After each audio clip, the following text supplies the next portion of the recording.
mawalang galang lang po sa lahat ng concern. Kumbaga nga, prove it, sabi nila. I-prove nyo na hindi kayo tumanggap. Babalikan ko po dito yung, di ba? Yung presumption, mga kapatid. Interview ko itong si Senator Alan Peter Cayetano dito kay Kuya Boy ang ating pag-uusapan dito sa video na to. At itong si Manong Ted Filon, ako meron ng paalala sa mga magnanakaw sa pamahalaan. Kasi nga po mga kapatid, ating mga Happy Anonymous, ay naka-standby lang ito. At sinasabi nga sa panahong ito, para mapagtanto ng marami, lalo na kayong mga mandarambong sa gobyerno. Yan. Na talaga namang ang hirap ng buhay ng mga Pilipino. Sobra. Correct. Alam nyo kahapon nga, mga kapatid, habang pinanonood ko nga itong sinasabi ni Senator Ping, at yung binabanggit na punong-puno na, yung pong isang armored van ang ginagamit na po. Opo. Punong-puno na. May kanya-kanya na pong van. Punong-puno na po na umabot na ho ng 2 Bilyong piso. 2 billion. Basta usually, My goodness. ang deliveran daw po nila, 800 million pesos to 2 Grabe, billion no? pesos. Nakakaano ho, yun yung tipong nakakasulasok pagka napapakinggan natin na ganun ho nila kung paglaruan ng pera ng sambayanan. 2 bilyon nasa isang armored car o isang van na nakaparada daw sa parking ng Diamond Hotel. Pambihira, ano, para mga ano talaga, sindikato galawan no? Hello, Tri-Game. Adrian Bersamin, iniwan na namin sa parking ng Diamond Hotel. Kunin nyo na yun. 2 bilyon yun. Grabe ho sila mga kababayan. Ibang klase ho itong mga tao na to. Yun ang sinasabi kahapon sa interpellation po ni Senator Ping Lacson. Opo. Ang sinasabi po mga kapatid nga sa umano'y salaysay nito pong si Bernardo na siya ang tagahatid. Oo. Noong pong kickback dito kay Tri-Give Olaybar. Okay. Na ang malamang daw kasama yung Yusek Adrian Bersamin. Kasi sinasabi po ni Senator Lacson na. Pero ito ho daw ay bahagi na rin po ng statement nito pong si Bernardo. Yeah. Si Bernardo po, aplikante ngayon sa pagiging state witness. Yes. At si Kaya lahat ho ng tono ng kanta na gustong marinig nitong si Ping Lacson, naririnig ho natin dito kay Bernardo. Hindi na ho natin malaman kung anong katotohanan at kung ano kasinungalingan sa ililalatag ng tao na yan. Sa totoo lang ho mga kababayan, kasi awa ko siya ng Estado eh. Ang pinaka-ika nga kung sa kriminal persons of interest dito, walang iba, presidente ho. Tapos ang may hawak doon sa mga magwi-witness dito sa anomalya na to, hawak ng presidente, nasa executive. Anong mangyayari sa atin dyan? Sino ba may hawak dyan sa mga state witness na yan? DOJ. Sino may hawak sa DOJ? Presidente. O paano tayo magkakaroon ng tunay na pag-imbestiga dito, yung ika nga transparency. Di ba? Diyan sa ICI, walang live sa hearing. Nagpunta si Martin Romualdez yan, di ho natin malaman kung ano na pag-usapan. Kaya puro kabalbalan ang nangyayari dito sa mga issue na to sa totoo lang. Bernardo po, sa kanyang mga unang salaysay, kanya pong naihayag na yung kanyang personal na mga relasyon sa mga tao ngayon na itinuturo niya. Kumbaga dito, sorry, wala nang kumpare, wala nang mentor, kasi kinakailangan din po niyang maisalba ang kanyang sarili doon sa habang buhay na makakabilanggo. True. Okay. Ngayon, girl, ang sinasabi po, may pagkakataon daw na sinasabi ni Bernardo na sandali lang kunin mo na itong pera. Yeah. Tama ba? Siya ang pagkakaintindi ko? Oo, merong isang beses kasi na magde-deliver siya dahil naipon na yung laman ng van. Parang Naipon gano'n. na. Sabi niya around 2 billion pesos. Kaya lang, sinabi ni Olaybar na wag muna, magulo nga kasi ngayon. May gano'n eh. So punong-puno na, kaya pinipilit niya ma-deliver na. At sinasabi ni Senator Ping kahapon, yun daw yung single largest or biggest delivery na ginawa po nitong si Bernardo kay Olaybar. Opo. Na umabot nga na most possibly na hanggang 2 billion pesos. Pero ang total po nito ay mga 8 billion pesos. Mga Galing kapatid. yan dun sa 82 billion pesos kasi nga 15 to 16% ang sinasabing kita. Opo. Di ba? Ilang tao ang pumipila, dito na lang po sa amin ang pumipila kay Idol. Araw-araw, nakikita po ninyo, sa Daan-daan. haba ng pila. Most likely Kay po iba Idol. dyan humihingi ng tulong pinansyal, Correct. magpapagamot, referral po para sa mga ospital. Puntahan nyo ang haba ng pila, dyan po sa lahat ng pagamutan ng gobyerno, Jose Reyes, PGH, Heart Center, Lung Center, Children's Hospital, Amang Rodriguez, lahat ng pagamutan ng gobyerno ng haba ng pila, madaling araw pa lang. Bakit? Humihingi ng tulong para makapagpagamot kahit paano ng libre kung pwede. Kung hindi man discount na lang. Pambili ng gamot, girl, di ba? Opo. At bakit laging ganito pong sitwasyon? Kasi sinasabi ng gobyerno, walang pera ang gobyerno, kulang ang pera ng gobyerno. Correct. Hindi ba, girl? Sa mga nakikinig ngayon sa amin, ako po, kami dito, ilan na pong pagkakataon na nauobliga kami na magbigay din po ng tulong doon sa mga nangangailangan ng guarantee letter na nanggagaling sa mga opisyal ng gobyerno. Bakit? Maawa ka naman Di ba? Yung kaibigan ko na si DJ Richard, mga kapatid. Nakita ho nyo? Nailipat ng heart center pero bigo pa rin po na maisalba. Pero ang problema niya, pambayad sa ospital. At sinasabi ko nga, gawa natin ng paraan to. Kasi Estado ang unang-unang may responsibilidad na tulungan ng kanyang mamamayan sa pagpapagamot. Pero itong mga taong ito, yung mga una pang kwento. Ang tanong, Manong Ted, tao pa ba itong mga to? Di ba? Wala na akong kabusugan sa pera. Mantakin nyo mga kababayan. Yung 2 bilyong piso, pera, hindi ho nila pera yan. Galing ho yan sa kaban ng sambayanan. Pera nyo ho yan. Kayong nanonood dito sa video na to. Yung nakaparada doon sa van, minivan o armor van, kung ano mga klaseng sasakyan yan, doon sa parking ng Diamond Hotel, doon ho nila pinaglalaroan ng pera ng sambayanan. Anak ng pera. Mali-malit ang pera, bulto-bultong pera, bilyong-bilyong pera. At sinasabi, ay, dyan lang muna yan kasi busy kami. Panginoon Diyos, di ba? By the billion sa pinag-uusapan. Correct. Hindi ba komportable buhay ninyo? Hindi ba sapat ang kinikita ninyo? Buhay ninyo? Pagkatapos eto ho, di ba? Isang manggagawa natin na kapanayam kanina, girl. Di ba sakit sa kalooban? Di ba? Ikaw nakikinig ngayon na taxi driver o TNVS driver o ikaw na private motorist. Hindi ka ba nagagalit sa gantong kwento? Por Diyos, por Santo, di ba? Kaya kahapon nung ako yung nakikinig dito, talaga namang iniisip ko, nagagawa nila ang lahat ng ito, di ba na para bagang natural lang sa kanila, kultura na ho nila ito. Parang nasanay na. Wala na ho talagang konsyensya pinag-uusapan dito. Wala pang umaamin sa kanila. Hindi ba? Kumbaga, prove it. Nanyo, di ba? Kakagigil ho no? Habang yung mga kababayan natin, nandun sa mga provincial hospital, kasi kadalasan sa mga provincial hospital, walang gamot, ha? Ang pangit ng mga pasilidad, agkakamatain yung ating mga kababayan. Huwag na nga ho tayo magpunta dyan. Yun na lang yung mga nagdaang bagyo. Kung susumahin, napakarami yung nasawi dyan sa mga bagyong dyan sa Cebu. Akala, hindi lang ho ilinalabas ng mainstream media, pero marami yung nasawi dyan. Nakita nyo ho kung paano nalalasa ang yung nagdaang bagyong dumaan dyan. Napakalakas ho ng bagyo. Ala Yolanda datingan eh. Di ba? Yung lakas, yung bulto ng ulan, malakas ho talaga mga kababayan. Hindi ho mangyayari yung mga bagay-bagay na yun. Kung talagang trabaho lang tong administrasyon na to. Habang ang sambayan ng Pilipino, sobrang hirap na hirap ngayong mga panahon na to. Itong mga politiko na to, hindi ho nila malaman kung saan nila ibubulsa ang pera ng sambayan. Ang tatakaw sa pera sa totoo lang. Kaya kung di po ako nagagalit dito, wala na ho. Yung mga anak nyo, apo nyo, kung susunod ho, merong magkakasya na malaki ang rally at ang ini-aim mo talaga para tapusin na tong kabalbalan ni Marcos Jr. na to. Yung mailagay sa tama ang pamahalaan. Dalawang bagay lang naman ho yan eh. Kung gusto niya talagang mailagay sa tama itong issue na to, ang ating bansa ngayong mga panahon na to. Transparency. Managot yung mga dapat managot. Hindi yung mga sapat butete yung bilis yung mananagot dito. Sino? Si Trigib Bolivar? Trigib Bolivar? Si Adrian Bersamin? Hindi ko nila kayang gawin yun. Ako nagsasabi sa inyo, ako undersecretary ako. Gagalaw ako ng ganun. Kakatayin ako ng principal ko. Hindi presidente kakatay sa akin. Yung sekretarya na may hawak sa akin, yun ang kakatay sa akin sigurado pag nalaman niya itong kabalbalan na to. Ba't walang kumakatay sa mga yan? Baka alam ng mga sekretarya nila, yung mga pinagagawa nila. Katakaw sa pera. Grabe. Ang hirap tanggapin, ano? Nandito po sa mga kwentadag ito at mga gantong istorya na ako naman naniniwala po ako.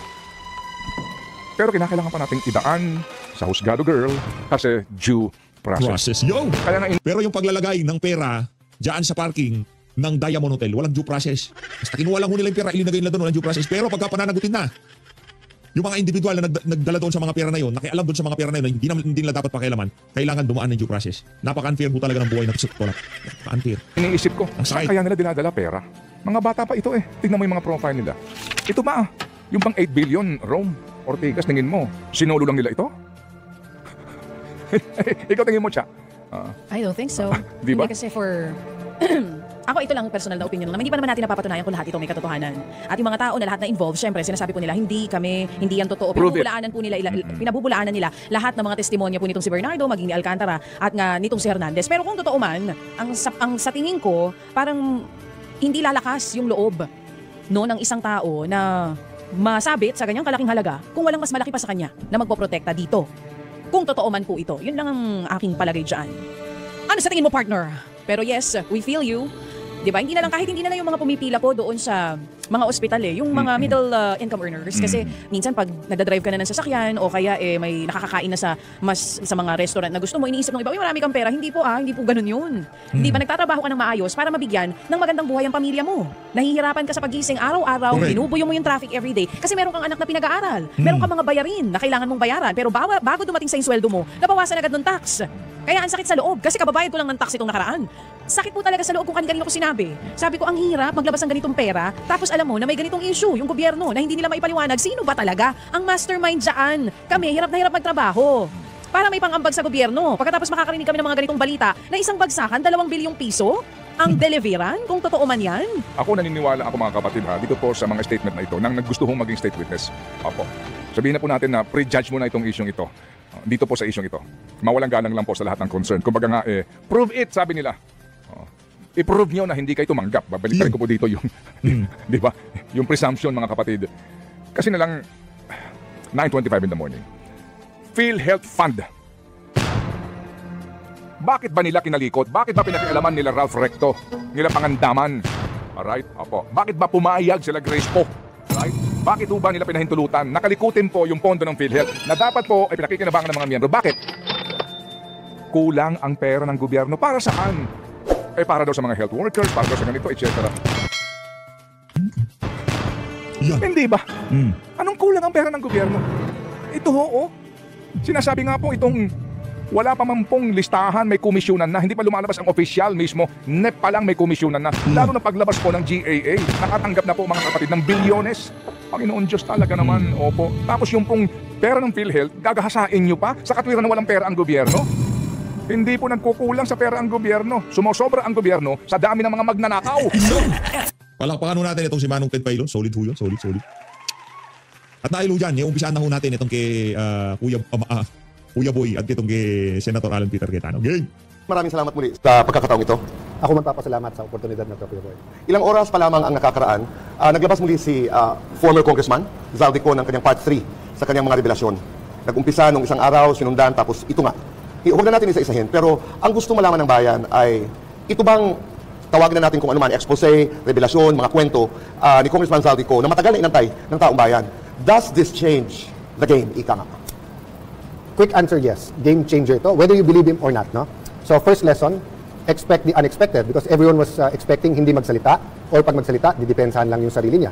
But we've seen from the speech nung mahiya naman kayo until now, maraming unexpected na nangyayari. No? From the change of leadership sa Senate, yung ICI, sari-saring protesta, kung sino mga pangalan ang binabanggit, kung ano yung lang ghost, Kuya Boy, di ba? Until now, I join everyone in being outraged, pero this belief talaga that in this modern day, and then hindi sa sulok yung nandyan sa Bulacan at nandyan sa Cebu, nandyan sa iba't ibang area, no? I'm not judging per se kung ano yung ghost, but yung kung gaano kabigat, hindi lang yung corruption pero yung scheme. But Kuya Boy, ang question para sa akin kasi is sari-saring protesta, sari-saring paraan na iparinig sa atin lahat, naggalit kami, kailangan ng pagbabago. Bakit in this period of time, all of us na nasa gobyerno, we cannot provide people with a roadmap or a vision man lang how we're going to get out of it. So we're all busy in showing that there's a hole, in digging that hole, in showing na eto masama, siya masama, eto masama. Siya. We all agree na kaya nga outrage na tayo. Pero parang yung kakulangan to paint a vision na, okay, eto yung masama, eto yung mali, eto yung tama. This is the first step, the second step, eto yung mangyayari. No? One can say it's because it's ongoing pa, as you said, game changer after game changer. I mean, pag-upo ni Ombudsman Remulla is obviously was a game changer because iba din yung activism at direction niya. Pag-upo ni Senator Ping sa Blue Ribbon, but even pag-upo din ni Senator Marcoleta, it was game changers because we did not think that these two gentlemen will really face the lion in the face, yung corruption na to, no? Yung rally ng September 21, yung nagaganap na rally ngayon, I think these are, iba lang yung level of pagiging game changers. So, let me put it this way, Kuya Boy, parang there's something so familiar with what's happening, especially to people a little bit older than us na inabot din yung martial law. But especially for me na martial law baby, inabot ang EDSA 1, EDSA 2, EDSA 3, inabot yung Hello Garcia, yung maraming skandalo, yung Napoles scandal. So there's something so familiar, but there's also a lot of things that are so unfamiliar, Kuya Boy, no? Which is also, anong end game para sa lahat? So we're really in a extraordinary situation, Kuya Boy. But I'll repeat myself, there's extraordinary opportunity for real change, for transformation in our country. Okay, babalikan ko yan. Ang hinahanap ko sa inyo ng tao, ang pakiramdam ng tao, ditong-dito, daming dumarating na balita. You use the word galit, yes, may outrage, yung parang sobra na, mga natural calamities, sunod-sunod na nagaganap, lindol, bagyo, nakikita ito sa Cebu at sa iba pang mga lugar. So may galit. Ang kadalasang tanong, and you also said it, paano ba magtatapos ang lahat ng ito? Or to be more specific, ang sinasabi ng tao, may makukulong ba dito? May mananagot ba dito? Eventually naman, Kuya Boy, may mananagot, may makukulong. Ang question lang naman talaga is will it be real justice? Meaning yung talagang mga dapat makulong or will it be weaponized para kung sino lang ang kalaban ng kung sino makulong? But Kuya Boy, going dun sa kalituhan, di ba? Di ba kaya nga sinabi sa Bible, the blind leading the blind. Ano ba yung blind? Walang vision. Ano ba yung blind leading the blind? Meaning, susunod ka sa walang vision, pero sumusunod ka doon. So I'm not criticizing any group or any one leader. I'm criticizing our whole leadership right now. No? Every single person who claims to be a leader, including myself. Ang pamilya na walang vision, hindi mo alam kung saan ka pupunta. Ang jeep o ang bus na hindi pwedeng i-describe sa'yo kung pupunta man kaming Baguio, pupunta kami Lucena, hindi mo alam kung sasakay ka, hindi, malilito ka talaga. So the problem, Kuya Boy, is that in the past, kahit anong sama, martial law, EDSA 1, EDSA 2, people could paint a vision and then may path or paraan papunta doon. So I think the confusion is brought about by much fear, much more anger than fear, outrage nga ang tawag natin. but also a lack of humility from everyone in trying to find a solution. I think that the main go-to formula right now is to blame your opponent. Nangyayari to dahil doon. So from the barangay unit all the way to Malacanang, it's I didn't do it, yung kabila ang gumawa. So hindi tuloy ma-paint yung... So yung kalituhan is hindi ko sinong guilty eh. I think more or less people know who is guilty. Ang question lang is ano talaga yung ginawa, paano ginawa, and sino yung magkakasama doon. So kaya may kalituhan. Kasi dati, Kuya Boy, simple lang ang turo sa atin, di ba? Nag-aaway kayo, valedictorian, salutatorian. Nandaya ka, tanggal ka. Ngayon, hindi na ganun eh. Di ba yung, ayokong tanggalin yung valedictorian kasi ayoko sa salutatorian. Paano kung pareho daw yung valedictorian sa salutatorian? Kung sino mas mataas? Before, getting to the vision was much easier. Kung sinong mali, tanggalin niya. Okay. Ngayon, confusion kasi magulo ini-espouse natin na mga theories and yung tinutulak natin na kung sino dapat maglingkod sa ating bayan. Ang dami ng pinagdaanan itong mga nakaraang buwan, pero maraming nagsasabi na, to use again yung word, extraordinary. Parang kung ikukumpara ang kontrobersiya, itong korupsyon na nasasaksihan ng taong bayan ngayon, maraming nagsasabi, iba ito. Dati pala barya. Ngayon, nakita natin ng sambayanan, yung mesa na punong-puno ng pera, na itong gilid na ito ay para kay, ito ay yung kanilang paghahati-hati ng pondo ng bayan. So, klaro na ninakaw, klaro na maraming mandarambong na involved sa gobyerno, na hindi nakita ito in the past. May nakita tayong mga cheque, may nakita tayong mga debate tungkol sa corruption, but this is the first time that people would say, nakita namin eh. Ngayon, isa sa mga ipinakita ni Congressman Zaldico ay yung mga maleta. Yung mga maleta na, I would just like to mention this because una, hinanap ko kung talagang Rimowa dahil yun ang isa sa mga diskusyon ni Senador Ping na paano naman, I mean of course trying to vet also the information dahil hindi naman lahat ng information ay tatanggapin ng mga investigating bodies. Hindi naman pala lahat, no? So, kanya-kanya ng opinion. Pinakita yung mga maleta na naglalaman ng pera, sinabi niya na yung the testimony of Gotesa ay tama, nagpangalan, kina John Paul, pinagtatagpo-tagpo ni Zaldico ang naratiba, lalo na ni Gotesa, pinatutuhanan niya na tama yung sinasabi ng mama. Ang katanungan ko, iba yung reaksyon ngayon ng tao na sinasabi, nakita namin eh. Nakita namin yung pera, nakita namin yung 38 billion, 31 bags, ganito, dinideliver sa mga bahay ng, ito yung pagkakaiba in the context of the experience of the Filipino people. Kaya pag nagtatanong ang tao, wala bang makukulong, wala bang mananagot dyan, ano bang mangyayari, ano bang, to use your word, ano bang end game nito, ano bang aming dapat, as a leader Alan, ano bang aming dapat asahan? Paano magtatapos? May isosoli ba ang perang ito sa amin? Ito ba'y maibabalik? Ano ba? What is going to happen? Direct sagot muna, Kuya Boy. Ano ba dapat nating asahan at ano dapat nating ipaglaban? Which is real change and transformation. Nothing less. Diba? So, kumbaga, if it's a crossroad, tatlo pupuntahan mo. Pag kaliwa, bulahan lang, pero same. And pag same, it will get worse. Okay. Another, let's say, kanan, which is may konting pagbabago. Wala nang ghost, pero yung sistema ng pandaraya, pananakot, pangurakot, or stealing, lying, and cheating, nandiyan pa rin. Yung culture nandiyan pa rin, pero wag naman ghost. That's another way. Greed will eventually come in, babalik. The third one, which is what happened sa Singapore, when muntik bumagsak ang stock market nila because now of a certain company, they had to meet and they had a national dialogue and they decided, wala tayong natural resources, either ma-invade tayo, ma-absorb tayo, mababaon tayo sa kahirapan, if we do not offer something to the world. And they offered themselves yung sipag nila, but they put integrity as a central value. And from there, nagbago. So we have to demand na hindi the same Philippines or mamatay yung kilala nating Pilipinas o ugaling Pilipino. We have to demand real change and transformation. Having said that, Kuya Boy, why is it so familiar? So I was in elementary school nung martial law, then going to the 1984 election. At the time, joke na rin nun yung na, huy, hindi lang to under the table, kasama na rin yung table. But I agree with you yung magnitude ngayon. So to follow that example na hindi lang under the table, kasama yung table, ngayon pati yung forest na lahat ng puno na ginawang table, ninakaw na rin. Di ba? So ang point ko dun, Kuya Boy, yung magnitude, brazenness, yes, grabe. But remember, the last year of President Arroyo, 50 billion lang ang DPWH funds. Ngayon, it's more than 1 trillion pesos. So, yung amount and yung magnitude grew eh. So, sumabay din yung pagnanakaw. Kaya lang, yung brazenness, di ba? Yung kawalang hiyaan. Na dati, kung may 10% ka sa 50 billion, that's 5B. Ngayon, kung may 10% ka sa 1 trillion, 100 billion na nga yun eh. Hindi ka pa natuwa, nag-ghost ka pa, nag-100% ka pa. So, let me agree with you there. Kaya nga may outrage. Having said that, Kuya Boy, if you look at history, what do you expect if you accept the culture of cheating, stealing, and lying? Sooner or later, yun talaga. So that's why it's a lesson to me na hindi pwedeng, sige, tanggapin na natin, pero ganito lang. You have to have very clear red lines. Nagnakaw ka, you go to jail. Hindi pwedeng nagnakaw ka, pero malakas ka sa akin. Okay. So, tinatanong mo, Kuya Boy, di ba, yung confusion sa outrage. Kasi nga, when we said we would appoint the ICI, people thought, sige, iwan mo na dyan, then we'll govern, let them do their work quietly, and then makakasuhan yung dapat makasuhan. Hindi, na-weaponize eh.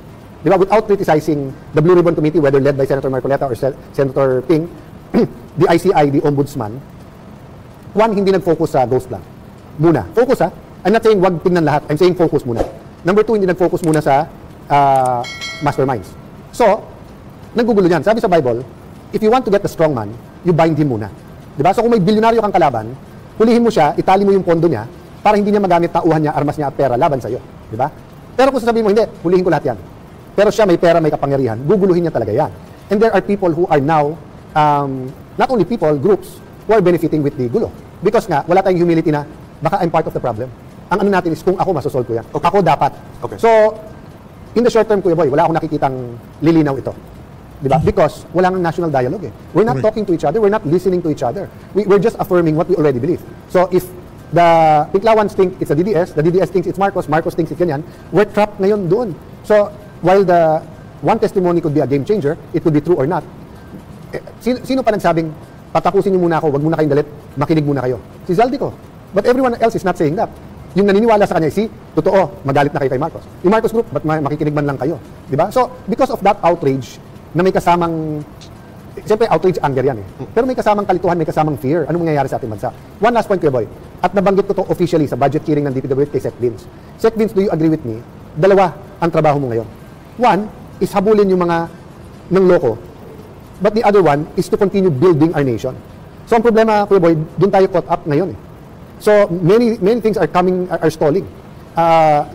And kasama dun, paggastos ng pera ng gobyerno at yung mga infra projects natin. Kasi ang focus nandito, at the same time, may fear na mapasama ako pag ginalaw ko to. Okay. So, assuming, Kuya Boy, sa 1 trillion, we lost 200 billion. Magkano mawawala sa bansa if we stop moving, if we stop building? How many of our students will be in a 2-3 shift school 4 hours a day if we don't build the classroom? How many farms will close down if we don't build farm-to-market roads? How many young people will go to drugs if we don't build this? The government is saying, no, we can do it at the same time, but it's not happening. Ang focus natin lahat dito, and because there's no clear vision, and because we can't, as a nation, have at least a common denominator and agree with each other, it's just not working. Okay, 2 points. Doon sa sinabi mo na hindi mo nakikita ang pagtatapos nito kung hindi tayo magpaparinigan, kung hindi tayo mag-uusap. Kasi kanya-kanya tayo lahat ng punto de vista, ika nga. That's number one. Number two, given a situation na katulad ng sinabi mo kay Sec Vince Dizon, na dalawa yun eh. Ayusin mo itong mga nagnakaw at ayusin mo yung trabaho. Kasi hindi naman pwedeng huminto ang trabaho. But isn't it an issue of leadership higher than Secretary Vince Dizon? Yes. Kailangan marinig namin yun na, okay, ito ang nangyayari. Ito ang nangyayari. Ang gulo-gulo ngayon, but this is what it is. Yun yung hinahanap naming boses. Yes, leadership matters. Many times, primary ang leadership. Diba? Having said that, Kuya Boy, extraordinary times, it's not enough na singilin ang presidente ng leadership. It's the leadership of all politicians. But ang point nga na weaponize, nagagamit nito, every single politician thinks, oh, may oportunidad ako dito. Either para kunin yung kalaban mo, or to duck kung ikaw may kasalanan. So, I dare say that we, all of us who is leading the country now, are failing the Filipino people. Right. In general, Tama. Everyone has their asset. I mean, I can say, ito yung tamang ginagawa ni Ping Lacson. Ito tamang ginagawa ni Senator Marcoleta. Ito tama ni ginagawa ni Vince Dizon. But you know, as a group of leaders who obviously don't like each other, we're not providing a vision. We're not providing a pathway or a way for us to get out of this. So kung isang kumpanya to, Kuya Boy, we're all claiming to be strengthening the company, but we're killing it. Isa nga doon sa mga dahilan ay hindi natin nakikitaan ng pagtatapos itong mga nakawan na inumpisa ng presidente ang challenge, no? Doon sa kanyang mahiyahiya naman kayo sa inyong ginagawa by naming the 15 top contractors involved in the DPWH controversy. So having said that, ang leaders ng bayang ito, and that includes all our leaders, no, are caught up in an environment where most of them are defensive. Yes. Most of them are may fear, may confusion, may anger. Meron. Oo, dahil paano so walang humility, walang boldness, walang love. Oo, and then tama. And then nasaan ang governance? Everybody is ang impression na nakukuha ng marami is that everybody is tiptoeing dahil I will put it in a question. Dahil karamihan at marami ang guilty sa pandarambong ng pera ng bayan. Kasi naririnig ko yan sa mga politika ngayon na pag ako naman, whether true or not, ako naman ang halimbawa may sabihin baka bigla na lang may mag-post sa sabihin magnanakaw din ako. So we are in that volatile, that vulnerable situation na governance is left on one side. Now, let me draw you a picture, Kuya Boy. No? So parang may party, normal, may nasaksak. So we're very clear na ang pinaka-guilty dito yung sumaksak. Okay. Ang problema nga, dahil galit ka, nakisuntok ka rin. Ngayon, nung dinala sa ospital, hindi magkasundo yung mga doktor. Yung Pinklawan na doktor, ganito ang gustong gawin. Yung DDS na doktor, ganito ang gustong gawin. Yung Marcos na doktor, ganito ang gustong gawin. So yung pasyente nandun, which is our country, na sinaksak mo na at dumudugo, nawawala yung at gulpi din because, you know, we have many good leaders, but we don't want to work together and we don't want to paint a solution that's acceptable to everyone. Yun ang problema, Kuya Boy, pag nagiging winner-take-all ang politika eh. Usually ang winner-take-all pag election lang. But in this situation, it's jail or be jailed or be deposed or stay there. So, lalong gumugulo, Kuya Boy. Then, I'll add that nga, no? So, kung all the doctors love the patient, then there'll come a time we say, guys, do you want to save the patient or hindi? But ang umiibabaw is the fear na baka kinagot ko, malpractice pa ako. Baka siya masunod, siya makakuha ng credit. Or baka ako makagamot, tanggalin naman ako. So, it's just not... So, one thing I want to say in this interview, yung sinabi po ni Einstein, if you keep doing the same thing and expect a different result, that's stupidity. So, since the SONA until now, we've been basically doing the same thing but doubling down. Diba? On it. Whether it's the Blue Ribbon Committee, whether it's the Office of Ombudsman, ICI, the Senate, the House, the opposition, we've just been doubling down. So, bigger rallies, louder voices, more posting. Diba? I think there are ideas out there that deserve a second look. Of course, they don't want to take a second look dun sa sinabi kong, what if lang, we all resign, then all of us say na, hindi kami tatakbo. Siniraan pa, Kuya Boy, di ba? Sinabi, hindi, pagka nag-resign kayo, baka wala kayong liability. Baliktad nga, pag hindi ka nakaupo, mas madali mong kasuhan ang dapat kasuhan, no? Having said that, Kuya Boy, I thought it really made a lot of sense. Well, medyo radical there yung are few konsepto, of us, di ba? But everyone else probably thought, na, hindi, ako solusyon dyan eh, so why should I excuse myself? Correct. Pero Alan, that brings me to the point, kasi maganda yung syllogism, no? Nasa ospital, ang daming grupo, sinaksak, mamamatay na dahil sobrang dugo ang lumalabas sa katawan ng Pilipinas. Wala ka bang nakikitang doktor na pwedeng magsabi, sandali lang, dyan muna kayo, 5 minuto lang, buhayin muna natin ito. Kasi I don't think you can expect this from doon sa mga persons of interest. Hindi naman magsasabi nyo sa kasi, tama ka nga, kanya-kanyang interest dahil kanya-kanyang credit, no? Pero in the present setup of the Philippine government, isn't there anyone who can say, time out, sandali, buhayin muna natin? Well, as of now, unang-una, we're not listening to each other. So even if you can name a credible institution or person, mahirap, hindi mawiling makinig yung ibang group. Ang gusto nila pakinggan, yung gusto nila sinasabi sa kanila. Yes. And di ba, I remember before there was a survey, what are the top institutions? Lumalabas parati dyan, Channel 2 and Channel 7, and then, the church, CBCP. But if you look now, pag naglabas ng statement anyone, it's already framed in the lens na gusto mo lang paniwalaan eh. Di ba? That's what I'm saying eh. Ang kulang ngayon is really the sacrificing of oneself eh. It's really the humility na, I might not have all the answers, can I listen to you? Right. Now it's really, I'm shoving myself na, Kuya Boy, kung gusto mo solusyon sa akin ka lang makinig. But it's not working. I'll give you another analogy, Kuya Boy. What if we've always loved a company? PLDT, Smart, San Miguel, Procter & Gamble, whatever. But even if 1,000 tayo, we don't have enough money to buy it. But what if that conglomerate, let's say it has a drug, halimbawa sakit ng ulo. We discover it doesn't work, they know it, and pulbos lang pala yun. So what will happen? Babaksak yung stock price. Mabibili natin ngayon. So we say, Kuya Boy, buuin mo na yung 1,000 mong kilala, ambagan tayo, bilhin natin, let's take over. And we have a good vision. We take over. Ito problema, Kuya Boy. As soon as we take over, yung shampoo pala nila na anti-dandruff, niloko din pala yung chemical. So wala pala. And our vice president for shampoo said, ay hindi pwede, kailangang expose ko to. In-expose na yun. At tama naman i-expose. Bumagsak na naman yung presyo ng stock. E nalaman nung head ng foods na, panahon pala ng pag-expose na yun. Expose na natin na itong sinabi natin 6 months sa shelf, after 3 months pala nabubulok. May sumakit pala ang chance. At what point in time, Kuya Boy, will that company die? Wala nang value. Wala nang, and all the good intentions nung binili natin mawala. Hindi unlimited ang goodwill ng isang bansa. As I said, abroad, nagta-travel mga Pilipino, may kantsawan na. May point of view na grabe ang corruption. Because nga, the way we're dealing with it, no? Here in the Philippines, we know. It's about, wala pa sigurong 10,000 people involved dito eh. Sa 110 million Pilipino, di ba? Pero the way it's being told abroad is as if kaliwat kanan and we all steal, as if we're uncivilized tribes of people just stealing and killing each other, di ba? So, the alarm bells I'm sounding now is also bells of opportunity.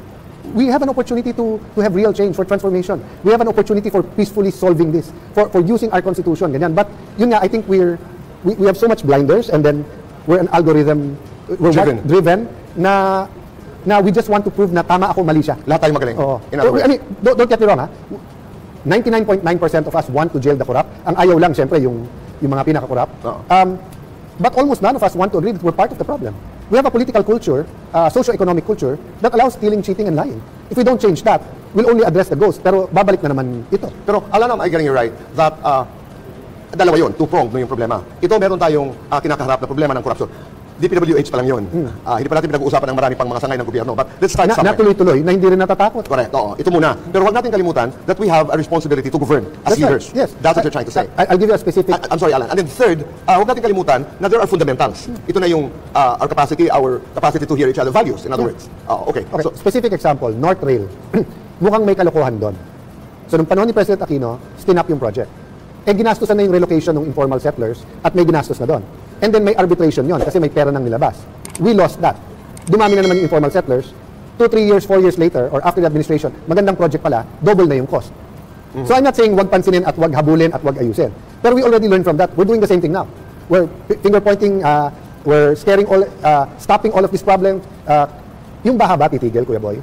So ngayon we want zero budget for flood control. Paano ang Cebu at paano ang Bulacan na binabaha talaga? Kasi we don't have the confidence to tell the people, trust us. Etong susunod, wala nang ano to. Alam, hindi lang ang confidence, pero track record. Yes. Kasi nakita ng tao yung pera na ginastos, Yes, so the easy way out is to say, no more flood control. But you won't get rid of the Correct, flood. but So how much in economic cost yung flooding sa Bulacan, sa Cebu, and everything, if we don't have flood control next year? But There's one or two talking about that, but everyone Right. else, baka kasi ngayon, pag sinabi mong gusto mo ng flood control, baka sabihin corrupt eh. Correct. So yung nga problema, Kuya Boy, the expose and the game changers are so big, it practically paralyzes most or many of us from fighting for what is right.